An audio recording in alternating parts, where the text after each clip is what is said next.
Pinatay siya sa paghampas ng ulo. Hinampas-hampas siya. Yun din ang sabi sa akin ng dito.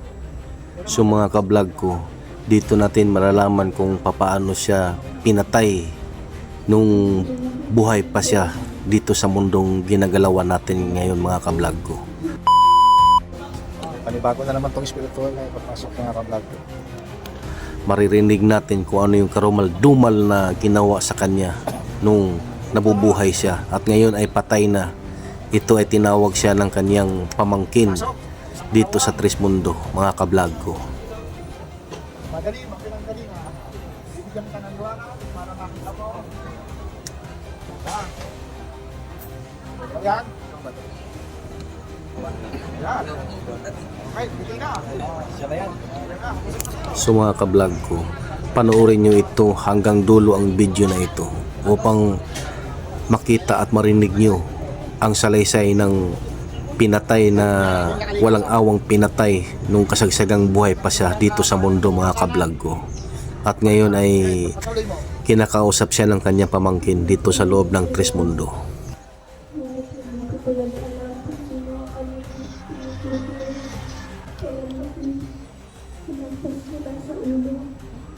Pinatay siya sa paghampas ng ulo. Hinampas-hampas siya. Yun din ang sabi sa akin ng dito. Wala mang dalang mas na. Yun ang gusto ko malaman. Okay na ako.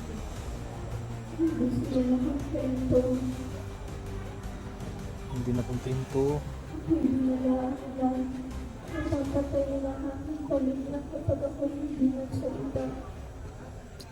Hindi ko talaga alam. Alam ko na. Kaya naman, talagang pinangyayaan. Kaya naman, nakakalaman ko. Alam ko na kung anong problema. Alam ko yung kasama ko. Ngayon, nakilala ko din sila kay Lola. Kasi nagawin ko ba nila? Masaya sila doon. Kasi babalikan na namin sa So mga ka-vlog ko, para maintindihan niyo yung lahat, ang kaluluwang pumasok nito ay may pinagdaanan sa kanyang buhay. Yung kasagsagang buhay pa siya. Pinatay siya na walang kalaban-laban. At ngayon ay hindi niya alam kung sino pumatay. Ang kanyang mga pamilya, hindi niya alam kung sino pumatay sa kanya. Kaya ito, nakausap siya ng kanyang pamangkin. Nadaling ka noon sa tahan ng kalikasan. Ngayon, sila ang may hawak ng buhay ng mga tao dito sa mga tao. Sa kanila ka hindi. Pagdating mo raw na, nandun ako. Kaya ko silang makasama doon. Sino? Yung kumpin sa Hindi yun. Hindi mo sila makakasama doon dahil hindi sila makakarating doon. Ang makakasama mo doon, ako.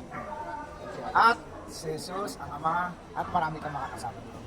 Para ngayon, ewan ko, kapag nakarating ka na, kung maisip mo pa yan. magiging masaya ka sa kanila. Ibabalik kita naman. Ha? Ibabalik kita, ha? Tingnan ko kung maisip mo pa yan. Ginagala kita sa tahanan ng kalikasan. Kung saan nandun ang aking spiritual.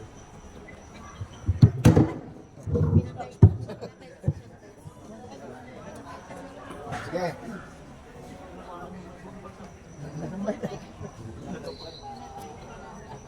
Ngayon, muli kitang ibinabalik at kinakuha sa tahanan ng kalikasan at binabalik kita sa isang taong tinanggalingan mo.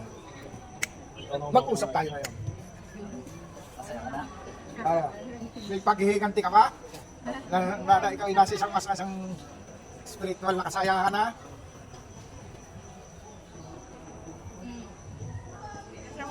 ibinalik mo ko.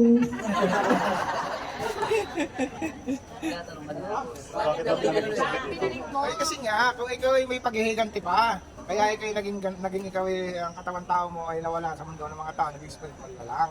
May paghihiganti ka pa? Ngayon, magiging masaya ka na raon. Hindi na kaya kong gawin. Ang paghihiganti bilang isang tao na nasa puso ay bubukin ko. Nagahin ko para sa iyo na malilimutan mo na lahat ng paghihiganti. Sakit lang naman naman sa gawa. Susunod ko. Kaya makapit mo naman.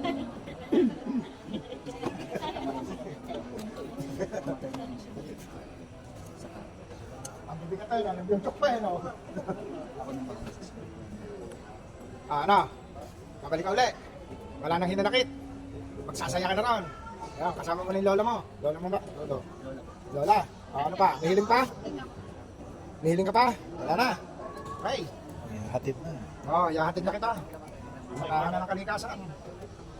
Ang ikapangalaga na may buhay sa mundo na may buhay. Makiling! Pasok!